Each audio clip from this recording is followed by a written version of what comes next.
बाद बिहार की सियासत में निशांत के एंट्री के लिए भूख हड़ताल की जा रही है। जेडीयू कार्यकर्ता पटना के गर्दनी बाग स्थित भूख हड़ताल पर बैठ गए हैं। मुकुंद सिन्हा के बैनर तले जेडीयू के कार्यकर्ता 12 घंटे के हड़ताल पर बैठे हैं। इनकी मांग है कि मुख्यमंत्री नीतीश कुमार के बेटे निशांत को राजनीति में जल्द से जल्द लेकर आया जाए। कार्यकर्ताओं का कहना है कि हम किसी भी हाल में निशांत को राजनीति में देखना चाहते हैं। वे एक पढ़े लिखे नेता हैं, अगर वे आएंगे तो पार्टी की बागडोर संभाल सकते हैं।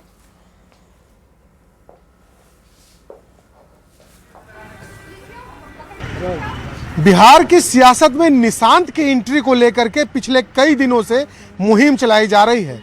जदयू के अलग अलग विंग के द्वारा लगातार यह मांग किया जा रहा है कि निशांत को एक्टिव पॉलिटिक्स में आना चाहिए। और आज देखिए, ये गर्दनी बाग का धरना स्थल है।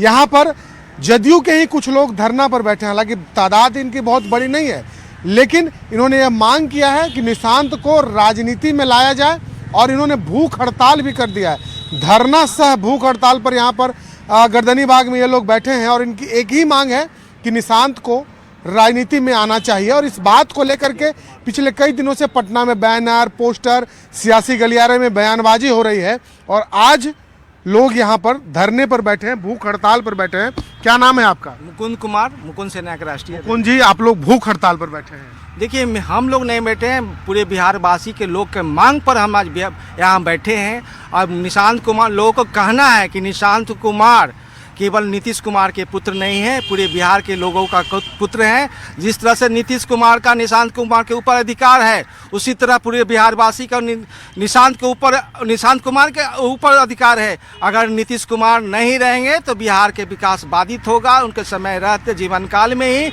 अगर निशांत कुमार पार्टी ज्वाइन कर लेते हैं तो अगला मुख्यमंत्री, भविष्य का मुख्यमंत्री निशांत कुमार होंगे और बिहार का विकास अनवरत जारी रहेगा। बीटेक पास हैं, बीआईटी मिश्रा से पास आउट हैं, उनमें विजन की कोई कमी नहीं है, लेकिन वो भी राजनीति में तब तक नहीं आएंगे जब तक लोग उन्हें बाध्य नहीं करेंगे। ये लोकमत की बात है। ये हम लोग काफी दिनों से प्रयासरत रहे हैं। काफी वरीय नेता लोग भी इस पर चाहें कि निशांत कुमार आए, सक्रिय भूमिका अदा करें और राजनीति में कुछ नया दशा दिशा दें। सबसे बड़ा सवाल यह है कि आखिर निशांत को राजनीति में आने से रोक कौन रहा है। बार बार ये सवाल उठता है कि आखिर निशांत राजनीति में क्यों नहीं आते हैं जब मांग उठ रही है तो। लेकिन साफ तौर पर जदयू की तरफ से इस पर कहा गया है कि यह निर्णय निशांत को और मुख्यमंत्री नीतीश कुमार को लेना है। कैमरा पर्सन संत के साथ शैलेंद्र, न्यूज 18 पटना। और देखिए, सीएम नीतीश कुमार के बेटे निशांत कुमार के राजनीति में आने के सवाल पर उपेंद्र कुशवाहा के बेटे मंत्री दीपक प्रकाश का भी एक बयान सामने आया। उन्होंने कहा कि वो किसी खास व्यक्ति विशेष पर टिप्पणी नहीं करना चाहेंगे, लेकिन अगर राजनीति में युवा आते हैं तो ये समाज और लोकतंत्र दोनों के लिए अच्छा और बेहतर होगा। क्या निशांत जी को भी राजनीति में आना चाहिए, आप क्या कहेंगे? नहीं, हम किसी खास व्यक्ति विशेष पर टिप्पणी नहीं करना चाहेंगे, लेकिन चूंकि युवा राजनीति से खुद को जितना नज़दीक महसूस करे, लोकतंत्र उससे मजबूत होगा। साथ ही साथ अगर युवा राजनीति में आते हैं, इससे राजनीति और लोकतंत्र दोनों मजबूत होता है। बिहार पुलिस को नक्सलियों के खिलाफ चलाए गए अभियान में बड़ी सफलता मिली है। मुंगेर में आज 2 इनामी नक्सलियों ने बिहार डीजीपी के सामने सरेंडर कर दिया है। नारायण कौड़ा और बहादुर कौड़ा पर 3-3 लाख का इनाम था। उनके साथ ही एक अन्य नक्सली विनोद कौड़ा ने भी आत्मसमर्पण किया। उन पर कई गंभीर आपराधिक मामले दर्ज थे। आत्मसमर्पण के दौरान नक्सलियों ने अपने पास मौजूद हथियार, कारतूस, अन्य नक्सली सामग्री भी पुलिस के हवाले कर दी है। यह आत्मसमर्पण खड़गपुर स्थित आरएसके कॉलेज मैदान में आयोजित एक विशेष कार्यक्रम के दौरान हुआ है। इस कार्यक्रम में बिहार पुलिस के कई वरीय अधिकारी, नक्सल ऑपरेशन से जुड़े अफसर, स्थानीय प्रशासन के अधिकारी मौजूद रहे। काफी सारे इलाके से उग्रवाद समाप्त हुए हैं। बिहार पहला राज्य है जहां पर बड़ी तेजी से हम लोग, जैसे आपने देखा होगा 2005 के बाद से ही पटना, जहानाबाद, अरवल वगैरह जिला पूरी तरीके से मुक्त हो गया। धीरे धीरे हम लोगों ने जो 23 जिले हमारे अति उग्रवाद प्रभावित थे वो शून्य हो गया। अभी 4 जिले मात्र हैं जो लीगेसी एंड थ्रस्ट डिस्ट्रिक्ट है, मतलब वहाँ उग्रवाद प्रभावित नहीं है, लेकिन हम लोग वॉचफुल हैं, निगरानी रख रहे हैं। तो यह इलाका भी काफ़ी प्रभावित था, यहाँ पर कई गंभीर घटनाएं भी हुई थी। तो यह इलाका भी अब पूर्ण रूप से कहें कि एकदम ही नगण्य एक दो लोग बच गए हैं और सभी जो सक्रिय सदस्य थे उग्रवाद संगठन के, उन सभी इधर गिरफ्तार हुए हैं, आत्मसमर्पण हुए हैं और पूरा इलाका ये क्लियर हो चुका है। अब मुजफ्फरपुर से एक बड़ी खबर आ रही है। 25 लाख का शराब बरामद हुआ है। 5 शराब कारोबारी गिरफ्तार हुए हैं। पिकअप वैन से 150 कार्टन शराब की बरामदगी हुई है। नए साल में खपाने की तैयारी चल रही थी। चालक अंधेरे का फायदा उठाकर मौके से फरार हो गया है। बड़ी खबर आपको बता रहे हैं, 5 शराब कारोबारी फरार होने की खबर है। मुजफ्फरपुर से ये बड़ी खबर आपको बता रहे थे, जहां 25 लाख की शराब बरामद हुई है। 5 शराब कारोबारियों की गिरफ्तारी की गई है। इसके अलावा भी कुल 5 अभियुक्तों को अवैध विदेशी शराब बेचते हुए गिरफ्तार किया गया है। एक पिकअप भी जब्त किया गया है सिवाईपट्टी थाना क्षेत्र के अंतर्गत, जिस पर कि 124 कार्टून विदेशी शराब था। हालांकि पिकअप के वाहन चालक अंधेरे का लाभ उठाकर भागने में फरार रहे, सफल रहे। और देखिए, मिलावटी खाद्य पदार्थों के खिलाफ अभियान चलाए जा रहे हैं, जिसके तहत एफएसएम की टीम ने चनपटिया बाजार में छापेमारी की। इस दौरान टीम ने करीबन 2700 लीटर मिलावटी सरसों तेल जब्त कर लिया है। 2 तेल मिल को सील कर दिया गया है। कार्रवाई के दौरान अगले अलग अलग ब्रांड के सरसों तेल को सील कर उसके नमूने जांच के लिए प्रयोगशाला भेजे जाएंगे। छापेमारी से बाजार के व्यवसायियों में हड़कंप मचा है। सभी लोगों को जब जानकारी मिली तो हमने आकर मौके पर देखा है। फाइनल तेल में मिलावट की संभावना है और इसकी पूर्णतया जो पुष्टि है वो लैब टेस्टिंग होने के बाद। इसी बीच मोतिहारी से एक बड़ी खबर का रुख करते हैं। 30 लाख रुपए का गांजा जब्त हुआ है। पिकअप वैन के तहखाने से जब्त गांजा माफिया अंकित गुप्ता गिरफ्तार। हरैया थाने की पुलिस का एक्शन। बड़ी खबर आपको बता रहे हैं, मोतिहारी से 30 लाख रुपए का गांजा जब्त हुआ।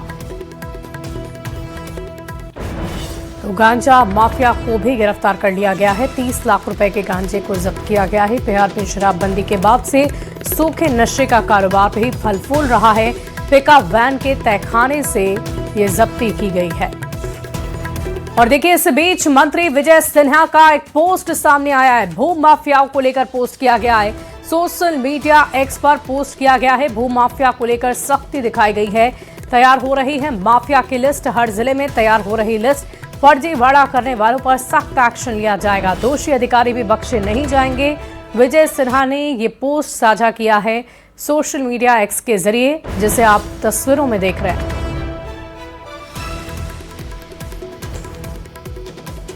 तो भूमाफिया को लेकर एक पोस्ट विजय सिन्हा की तरफ से किया गया। आपको बता दें कि लगातार माफियाओं पर शिकंजा कसने की बात विजय सिन्हा की तरफ से की जा रही है और इसी बीच हर जिले में माफियाओं की सूची को तैयार किया जा रहा है, ऐसा विजय सिन्हा कह रहे हैं। किसी भी हाल में इन्हें बख्शा नहीं जाएगा। तैयारी पूरी है। हर जिले में लिस्ट को तैयार किया जा रहा है। बढ़ते आगे, कांग्रेस ने अपने 141वें स्थापना दिवस पर मनरेगा का नाम बदले जाने के विरोध में सदाकत आश्रम से पैदल यात्रा निकाली। पहले झंडोत्तोलन कर बिहार भर में आंदोलन करने का संकल्प लिया। प्रदेश अध्यक्ष राजेश राम प्रेमचंद्र मिश्रा और के नेतृत्व में कांग्रेसियों ने गांधी मैदान तक मार्च किया है। नेताओं ने कहा कि मनरेगा का नाम बदलना लोकतंत्र और गांधी के विचारधारा के खिलाफ है, जिसे कांग्रेस बर्दाश्त नहीं करेगी और देशव्यापी आंदोलन करेगी।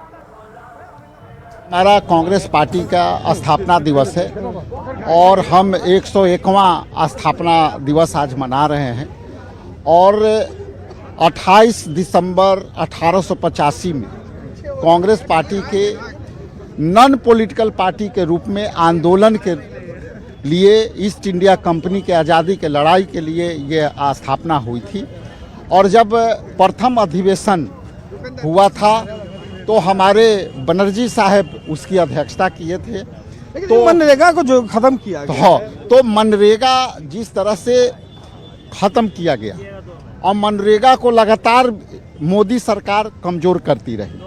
100 दिन के गारंटी का जो काम था, मनरेगा को जो यूपीए सरकार लाई थी, मनमोहन सिंह प्रधानमंत्री से थे और यूपीए अध्यक्षता आपको सोनिया जी इसकी मुखर तौर से इसका जो है योजना को लाई।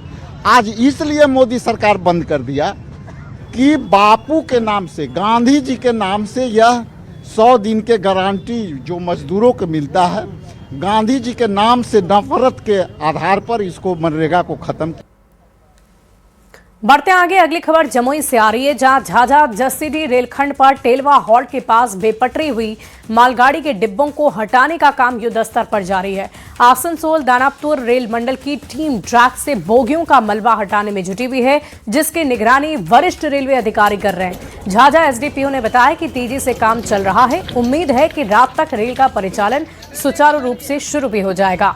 बीती रात हादसे के बाद अप और डाउन लाइन दोनों ही तरफ से परिचालन बाधित है। तस्वीरें आपको दिखा रहे हैं कैसे रात तक रेलवे सेवा बहाल होने की उम्मीद है, क्योंकि आप देख रहे हैं लगातार वहां पर लोगों की मौजूदगी है जो इस कार्य को पूरा करने में लगे हुए हैं। देर रात ये हादसा हुआ, जिसके बाद से इस मलबे को हटाने की कवायद लगातार जारी है। रात के लगभग 12 बजे के लगभग सूचना मिली कि जो एक मालगाड़ी है जिस पर सीमेंट लदा जा रहा था वह बेपटरी हो गई है, और इसमें अभी रेलवे के द्वारा जोर शोर से काम चल रहा है, और संभवतः जो है रात तक जो है परिचालन संभवतः जो है शुरू हो सकती है। वजह कुछ पता चला नहीं, इसका तो कुछ रेलवे के द्वारा कोई ऑफिसर वो सीनियर ऑफिसर नहीं थे, जो पता नहीं चल पाया कि किस कारण हुई है, तो उन्हीं लोग के द्वारा बताएंगे कि किस कारण से बेपटरी हुई है। और बिहार के प्रमुख सिद्धपीठ थावे दुर्गा मंदिर चोरी कांड में नया खुलासा हुआ है। पुलिस एनकाउंटर में पकड़े गए अपराधी इंजमामुल आलम से पूछताछ में उसके कई साथियों ने नाम उसके सामने आए। उसने हिंदू नाम रखकर पश्चिम बंगाल की एक ऑर्केस्ट्रा कलाकार से शादी की थी। अन्य आभूषण की बरामदगी और अपराधियों की गिरफ्तारी के लिए बिहार एसटीएफ गोपालगंज पुलिस लगातार छापेमारी कर रही है।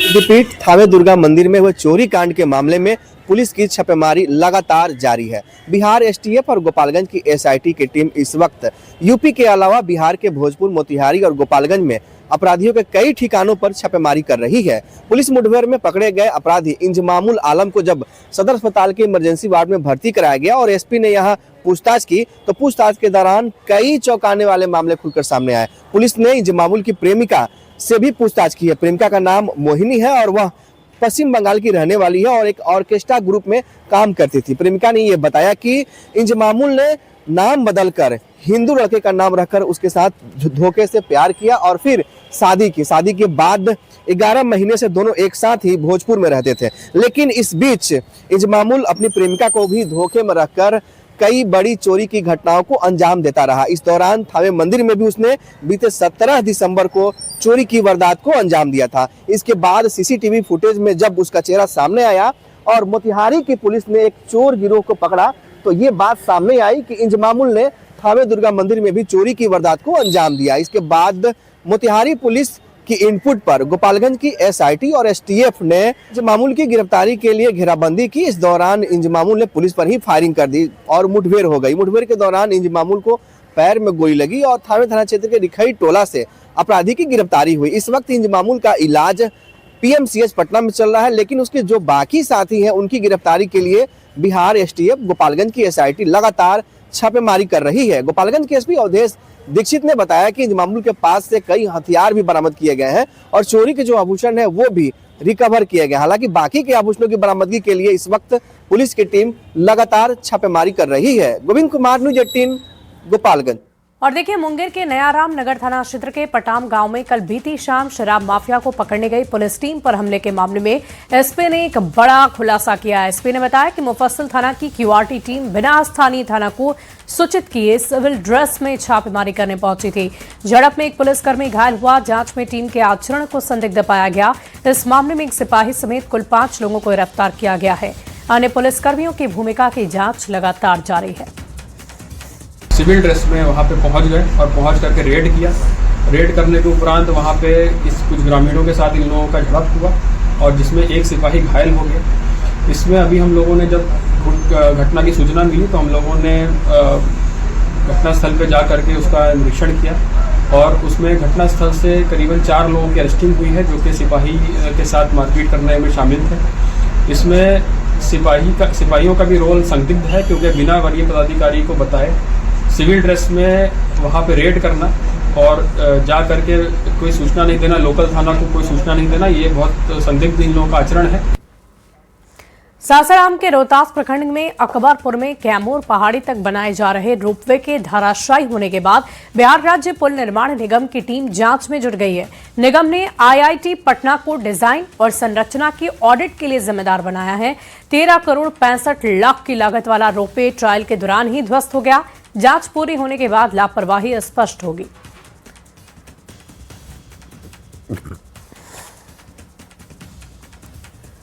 तस्वीरें आपको दिखा रहे हैं ट्रायल के दौरान ही स्ट्रक्चर कैसे ध्वस्त हो गया है। अकबरपुर कैमूर पहाड़ी रोपवे ध्वस्त हुआ है, जिसकी जांच के लिए रिपोर्ट मांगी गई है। ट्रायल के दौरान ये पूरा स्ट्रक्चर ही गिर गया। रोहतास जिला के रोहतास गढ़ किला पर जाने के लिए जो रोपवे बनाया जा रहा था वो जो ध्वस्त हुआ है, उसके बाद मैं अभी हूँ उस स्थल पर जहाँ रोपवे जो ध्वस्त हुआ है। चूँकि अब इस जो घटना हुई है, जो हादसा हुआ है ट्रायल के दौरान, उसकी जांच करने के लिए पटना से आईआईटी की जो टीम है वो अब आई है और आईआईटी की टीम जो है वो इसकी जांच कर रहेगी। चूँकि जो गुणवत्ता का भी इसका जो है ऑडिट किया जाएगा और बिहार राज्य पुल निर्माण निगम के जो प्रबंध जो अध्यक्ष हैं उनके देख रेख में, उनके नेतृत्व में जांच टीम का गठन किया गया है और बिहार राज्य पुल निर्माण निगम के अधिकारी के द्वारा इसका जांच किया जा रहा है। और इसके अलावे जो आईआईटी पटना की टीम है वो इसके गुणवत्ता की भी ऑडिट करेगी और पूरे जो धराशायी जो हुआ है रोपवे उसकी जांच करेगी और जांच की प्रक्रिया लगभग शुरू हो गई है। अब इसके बाद स्पष्ट हो पाएगा कि आखिर ट्रायल में ही ये 13 करोड़ से अधिक की लागत से बनने वाला ये रज्जू मार्ग क्यों ध्वस्त हुआ और इसके पीछे किसकी लापरवाही है। अजीत कुमार, न्यूज़ 18, सासाराम। और पटना के गांधी मैदान में कारीगर हाट का आयोजन किया गया है, जहां हाथों से बने खूबसूरत सामान लोगों को खूब भा रहे हैं। इस हाट में कई राज्यों से आए कारीगर अपने अपने उत्पादों के साथ पहुंचे हैं। पश्चिम बंगाल के कारीगर सूत से बनी कारीगरी का प्रदर्शन कर रहे हैं। मेले में बड़ी संख्या में लोग पहुंचकर हस्तशिल्प को नजदीक से देख और खरीद भी रहे हैं। नेशनल जूट बोर्ड की तरफ से पटना के गांधी मैदान में कारीगर हाट का आयोजन किया गया है। उद्देश्य है जूट पर बढ़ावा देना, ज्यादा से ज्यादा लोग जूट की खरीदारी करें और इससे सामान जगह जगह पहुंचे। और इसके मद्देनजर यहाँ देख सकते हैं कि कारीगर हाट में जूट से बने हुए उत्पाद नजर आ रहे हैं, चाहे बैग हो, खूबसूरत सामान हो और इसके अलावा घर में इस्तेमाल करने वाले खूबसूरत सामान भी जूट से तैयार किए हुए यहाँ नजर आ रहे हैं। ये देखिए एक स्टॉल आपको दिखाते हैं। वेस्ट बंगाल का ये स्टॉल है, क्योंकि कारीगर हाट में सिर्फ बिहार ही नहीं, कई अन्य राज्यों के सामान और वहाँ के कारीगर यहाँ पहुंचे हुए हैं। ये घर में अगर आप खाना बनाते हैं तो रोटी जब आप बनाते हैं तो उसको रखने के लिए ये देखिए बड़ा ही खूबसूरत जो पॉट है वो है, यानी इसमें आप अपनी गर्म रोटी को रख सकते हैं। और ये देखिए बिल्कुल नेचुरल तरीके से इसे तैयार किया गया है और ये जूट से तैयार हुआ है और जो कांस आप सुनते होंगे उससे ये तैयार किया गया है। इसके अलावा अपने घर में आप नीचे यानी फ्लोर पे नीचे बिछाने के लिए ये सब जूट से तैयार किए हुए सामानों की खरीदारी कर सकते हैं। बंगाल से आए, इधर आ जाइए। कितने सालों से जुटे हुए हैं इस काम में? एक्चुअली हम लोग ये 1987 से जुड़ी हुई हैं इसके साथ। कैसा रिस्पांस लग रहा है यहाँ पे? लोग पसंद कर यहाँ पे अभी पसंद करते हैं हर लोग, लेकिन क्योंकि यहाँ पे जो हैंडीक्राफ्ट है, हस्तशिल्प का है, इसीलिए हमारा जो आइटम है इसका थोड़ा महंगा है, इसीलिए थोड़ा लोग कम कर रहे हैं, कम चल रहा है। हाथ से बना हुआ सामान अच्छा लग रहा है। हाँ अच्छा तो है, देखने में बहुत अच्छा है, सॉफ्ट है, सॉफ्ट है। देखिए मेले पहली बार यहाँ पे जो स्टॉल है वो पहली बार लगा है। बंगाल के जो सामान है वो नजर आ रहे हैं और बिहार के लोग उसकी खरीदारी भी कर रहे हैं, क्योंकि क्वालिटी है, हाथों से तैयार किया गया है। दाम अधिक होने के कारण भले ही लोग कम खरीदारी कर रहे हैं, लेकिन कर जरूर रहे हैं। कैमरामैन मनीष जुनेजा के साथ विनीता मिश्रा, न्यूज़ 18 पटना। और नए साल में बिहार शरीफ वासियों को रांची रोड पर फ्लाईओवर के रूप में बड़ी सौगात मिलने जा रही है। शहर में लंबे समय से जाम की समस्या को देखते हुए इसका निर्माण कराया गया था, जो अब अंतिम चरण में पहुंच गया है। नगर आयुक्त ने बताया कि फ्लाईओवर 14 जनवरी के बाद उसका उद्घाटन किया जाएगा और इसके उद्घाटन के ठीक बाद शहरवासियों को जाम से राहत मिलेगी और ट्रैफिक की रफ्तार बेहतर होगी। तो हमारा फ्लाईओवर है रांची रोड पे, उस पे हम लोग के जितने भी स्लैब्स और जितने आरी वॉल थे वो लगभग बन के तैयार हो चुके हैं। 2 स्लैब बच रहे हैं जो कि 31 दिसंबर से पहले हम लोग कंप्लीट कर लेंगे। उसके बाद जो हम लोगों को सीसी क्रिब वगैरह हटाना है उसका प्रक्रिया शुरू करेंगे और उम्मीद है और लगभग 100% श्योर हैं कि 14 जनवरी के बाद हम लोग इसका उद्घाटन भी कर पाएंगे। और जैसा हमने पहले भी बताया था कि हम लोग नए साल से पहले इसका कंस्ट्रक्शन काम पूरा कर लेंगे, जो कि हम लोग समयबद्ध तरीके से कर भी रहे हैं। और अब बात बिहार के मौसम के मिजाज की कर लेते हैं। राजधानी पटना में ठंड काफी प्रचंड है। लगातार तापमान में गिरावट देखी जा रही है। ठंड से बचने के लिए लोग जगह जगह अलाव का सहारा ले रहे हैं। मौसम विभाग ने आने वाले दिन में ठंड और भी ज्यादा बढ़ने की संभावना जताई है। प्रचंड है। ठंड से बचने की लगातार लोग कोशिश करते हुए नजर आ रहे हैं, क्योंकि तापमान में लगातार गिरावट देखी जा रही है। मौसम विभाग की माने तो अगले 5 दिनों तक ठंड से राहत नहीं मिलेगी। ऐसे में लोग अपने ही जुगाड़ से ठंड से बचाने की खुद को कोशिश करते हुए नजर आ रहे हैं। यहाँ देख सकते हैं कि जहां भी आपकी नजरें जाएंगी, अभी पटना की अगर हम बात करें तो जगह जगह आपको इस तरीके से अलाव सेकते हुए लोग मिल जाएंगे, क्योंकि ठंड इतनी प्रचंड है। ऐसे में इस ठंड से ये अलाव ही एकमात्र सहारा है और लगातार अपील भी की जा रही है कि बिना वजह घर से बाहर ना निकले। लेकिन घर में भी ठंड तो ठंडी है, सता ही रही है और अलाव ही एकमात्र सहारा है। ठंड बहुत ज्यादा है, बहुत ज्यादा बचा रहा है ये अलाव थोड़ा। ये भी पूरी तरह से सक्षम नहीं हो रहा है जितनी ठंड है, लेकिन एक राहत इससे है। और ये राहत सरकार की तरफ से भी सबको मिलनी चाहिए। अलाव की व्यवस्था इस बार नहीं हुई, कहीं नजर नहीं आ रही है।